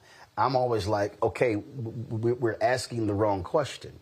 We're pushing. I mean, I had to sit through a presidential campaign to listen to some of the most ignorant, Simple Simon Negroes say, oh, Vice President Kamala Harris, she ain't talking about us. And I'm sorry, I don't recall hearing Donald Trump talk about black maternal health. I didn't recall hearing him talking about black women dying in childbirth. I didn't hear him talking about issues like this here.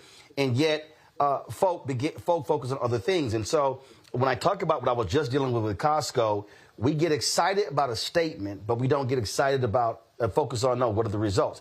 This is a perfect example. If we're talking about something that impacts women, but specifically impacts black women, then that should be a part of the agenda in advocating for the dollars that go with it. So first and foremost, people who don't know, what the hell are uterine fibroids and why are they more prevalent in black women than anybody else? So I don't know if the doctor was able to join us, but... Doc, she's here, but she's on mute. Oh, okay. Doc, can you hear me? Doc, can you not talk? Go ahead. Doc, go ahead and talk. Okay, I see. Okay, yeah. Okay, Doc, the question for you. What exactly is uterine fibroids? What is that? So uterine fibroids are what we consider benign tumors. They're solid tumors. They grow from the wall of the uterus. The uterus is made up of what we call smooth muscles, and they grow from there. And I know the question on your mind and everyone's mind is, why? Where do they come from? And we know that there's a genetic component.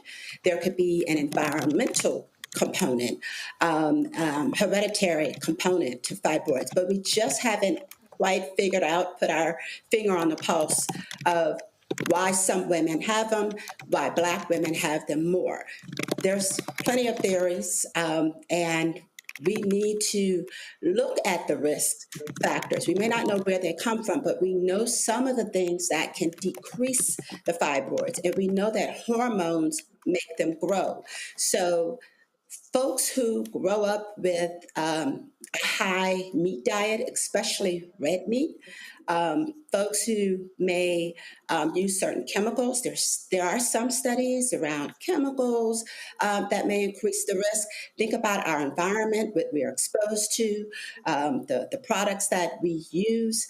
We know that there are things that can increase the growth, namely, most young teenagers, before they hit puberty and in puberty, don't have fibroids. And on the opposite end, once you go through menopause, the fibroids, if you have them, can and will shrink. So we know that there's a huge hormonal component to fibroids. But the best thing to remember, though, although fibroids are not cancerous, they are considered benign tumors. How they behave is not benign for most women, especially African-American women. Congresswoman Brown, right now, you talked about the responses that you have. There's a lot of other women in Congress. So are y'all having to walk, let's just be frank, these white women in Congress through this so they understand what's going on? Well, as we talked about, this impacts the majority of women. 60% of women, regardless of race, will experience uterine fibroids. And as the doctor pointed out, in some cases, they will be benign. But as I go around and I look for co-sponsors for this legislation, I'm talking to my white colleagues, even the men, when I have this conversation, you would be Perhaps, maybe not, but I am sometimes pleasantly surprised at the number of people who have been impacted, because it makes the conversation easier to have. When I am approaching my white colleagues, I have asked, have you experienced fibroids? And some of them have, some of them haven't. But those who have, I am certainly elevating the conversation. Those who haven't, I'm certainly elevating the conversation and informing them and educating them, and hoping that they will understand and bring and come along with this, with the legislation that we are introducing to address this very, very common issue. But I've also found that when I'm talking to my male colleagues, I'm like, hey, if you like women, if you love your wife, if you love the women in your life, you should consider joining this piece of legislation. And they're like, well, what is it, Shontel? And then I get the opportunity to tell them. And when we start the conversation, they're like, oh my God, my wife experienced that. Or, oh my God, I heard about this before.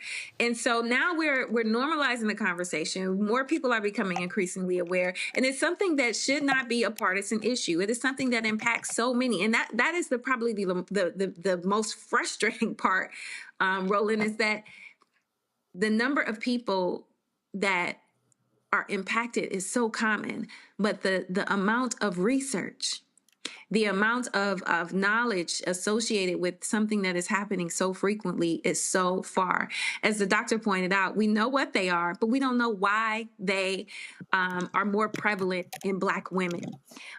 So we deserve to know, right? If 80% of Black women by the age of 50 are going to be experiencing this, we should be able to understand why this is happening to us. And it's the leading cause of hysterectomies in our country. Now, for me, that was an ideal solution, but everyone isn't like me. Every woman doesn't want to have a hysterectomy. I had no issue with that. For me, it was the greatest decision and easiest decision of my life. I'm like, hurry up, let's get it done. But there are other women who feel like they don't want to lose those organs. They want to be able to reproduce. This is a reproductive justice issue. This is something that is an epidemic, if you will, and so a health epidemic. So we need to be able to figure out how we can prevent something like this from happening that is happening with the frequency that it is.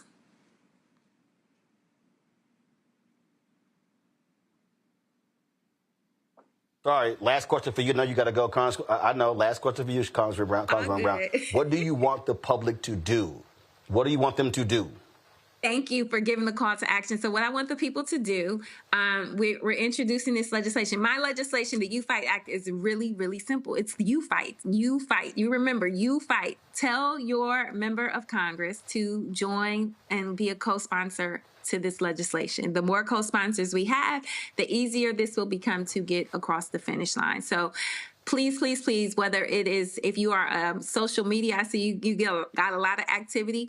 If you follow your current member of Congress, or if you follow your senators of your state, let them know, because we've got a companion piece on the Senate side led by Senator Angela Alsobrooks. So contact your federal legislators and ask them to sign on to the You Fight Act. That's what we need. That's what we need to get things done. So that's all I can ask for. And to start normalizing the conversations, talk to women, talk to the women in your life, talk to the young ladies, and ask, is this something that they've experienced? Because it's also more common than we think. And I think once we start to amplify the conversation and let people know that this is happening in great frequency, because for so long, Roland, women have suffered in silence. Now's the time to amplify the conversation and to encourage your legislators to sign on to our legislation so we can start figuring out how we can prevent this thing. Yep. Absolutely. Congresswoman Brown, we appreciate it. Thanks a bunch. Appreciate it. To my panel, you got questions for Dr. Burt. I'll start with you, Rebecca. Rebecca, your question for the doc. Sure. So I have a lot of people in my life who are suffering with fibroids. Unfortunately, that has not been my experience. Even though there still isn't a definitive, we don't know definitively what is the root cause of fibroids. What do you suggest that women and young girls can do to prevent fibroids, whether it's increasing vitamin D? I hear people talking about that. I heard you mention a decrease in intake of red meat. I've heard people talk about using chemical relaxers, not using chemical relaxers and other chemicals on our hair. But can you talk to what are things that we can do to prevent the growth of fibroids? Absolutely. Thank you for that question. So, the very first thing that I would say is every woman should be connected with with a gynecologist, right? Or a women's health specialist. There are many family physicians who are very comfortable when it comes to reproductive health. When you are being seen for your wellness exam, that conversation around periods, if your periods are heavy, painful, prolonged, if you just have pelvic pressure, something's not right. You're dealing with constipation, you're dealing with frequency of urination, then you should be seeing a specialist and having an exam and not being blown off as if, and I've heard the representative's statement about how so many women believe that some of the symptoms, even those that I just named, are common and they're normal. We call them normal, and that just shouldn't be. So, to your point, we should be eating healthier diets. If you remember nothing else, look up the Mediterranean diet. But we need to decrease the amount of red meat that we eat. We need more fruits and vegetables, up to 5 servings a day, per day. We need to be increasing our fiber, whole grains. Those are just some of the things that we can do. And start looking at packaging. Start thinking about getting a bottle that you can, use over and over instead of water bottles, plastics, and if you're not going to be too careful about the products and the ingredients in certain things. So definitely there are things that you could do. And remember that probably 50% of women who have fibroids, you'll find it in your family line. So ask, if you're at the family reunion this summer, ask your auntie and them, ask others if they have been diagnosed, if they've had difficulty with fertility. Fibroids impact so many areas of women's lives that it is really important to not think that, oh, she's only 20 years old. They normally start in our 20s. The most impact is between 30s and 50s, especially when women are nearing menopause and start having heavier flow. So we need to connect with a women's health specialist and not be blown off, especially when symptoms begin to show themselves.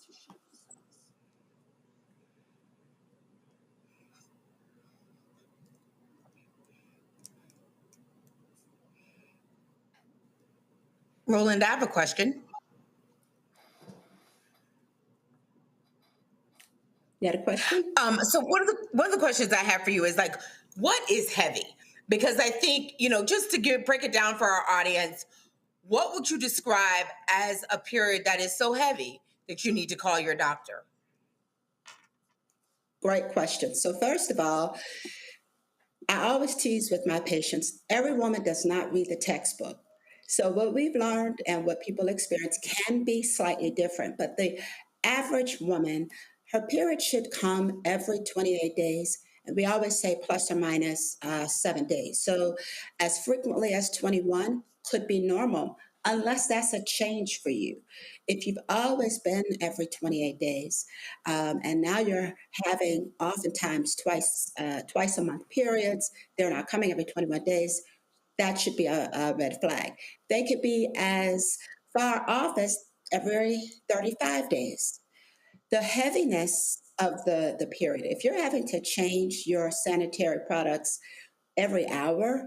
If you are lightheaded and dizzy, short of breath, and especially a lot of women know the sign of heavy bleeding when women become anemic and they start chomping on ice or other products, especially not edible products called pica. That may be a sign. You just have to look at what normal may have been for you, and if any of those things change, also a sign that maybe fibroids have grown. So definitely the period should not be something that takes you out. You should be able to do your daily chores, go to school, go to work. And if you are living on your calendar, your social calendar, you plan it according to your period, that may be a red flag as well. Oh, I can't go to that white party because I'm expecting my period to come on this weekend. Definitely, you need to have those conversations. Okay. So obviously, this legislation is hugely important in terms of addressing the issue of uterine fibroids, but it also strikes me that the legislation is incredibly important within the larger context of there having been such a massive disparity between research on medical issues as they impact men, particularly white men, and research as it impacts women, particularly Black women. Can you speak a little bit to that disparity and the consequences that it has and why it's so important that that be addressed? Okay, I'm having a little hard time hearing, but let me just answer like this, because I wanted to share something the Congresswoman said earlier. We have to remember that hysterectomies are the most common surgery in the United States, only second to cesarean sections, only second to cesarean section, and most hysterectomies occur, the largest number occur in the Southeast. And guess which state? Where I am. In Georgia, we have the largest proportion of Black women in our state, even more than Texas, California, and New York. And most of the women are African American, 80%, as was said earlier, for women of color, and then maybe up to 70%. But the difference is also the inequity also is not just in the number, it's in the severity. It's in the number of fibroids that we find at the time of an exam or sonogram, or MRI, or at the time of surgery. But the significance of the her symptoms, because fibroids are just larger, they're more intense. The periods are more intense, pain is more intense, and unfortunately, as oftentimes we find, Black women are diagnosed at a later time. So now maybe your options are limited, and not even just limited to not being able to choose a non-invasive or minimally invasive procedure to address it. But if you get to the point where you're needing a blood transfusion, and I have those patients, when you get to that point, what if she's only 32 and hasn't even had her first pregnancy yet?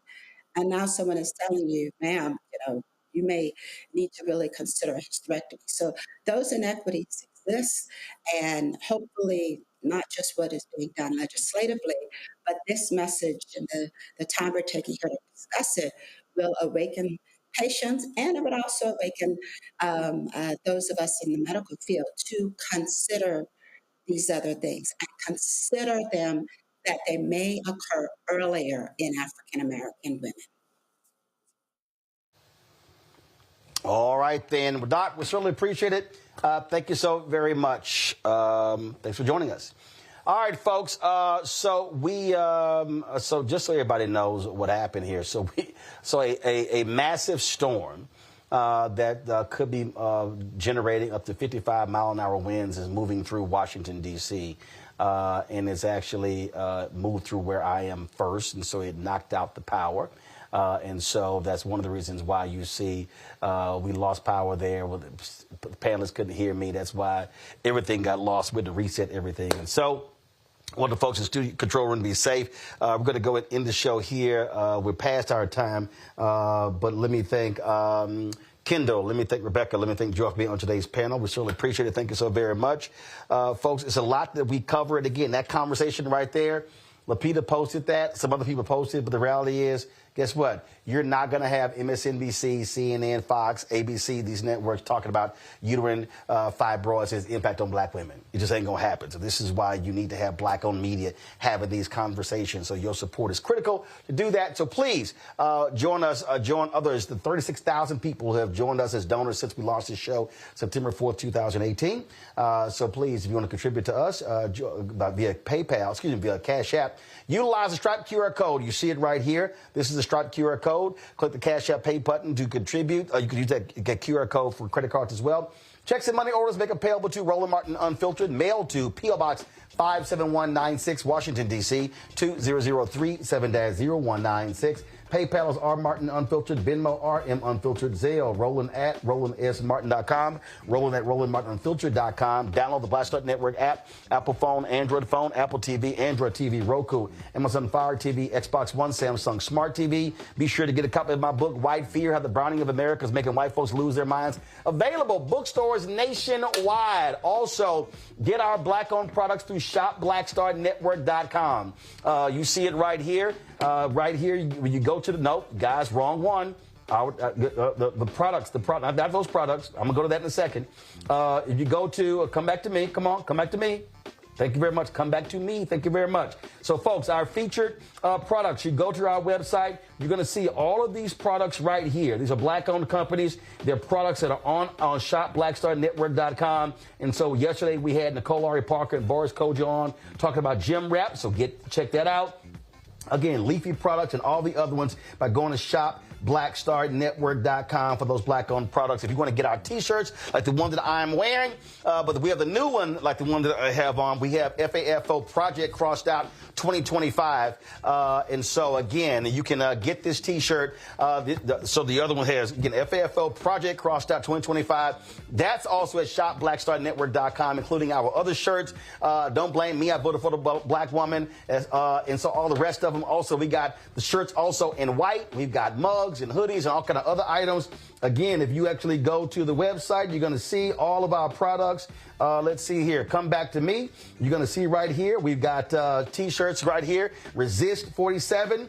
Stay woke. And then you see our other T-shirts there in white. You see we got an iPhone cover. We got iPhone cover. We got hats.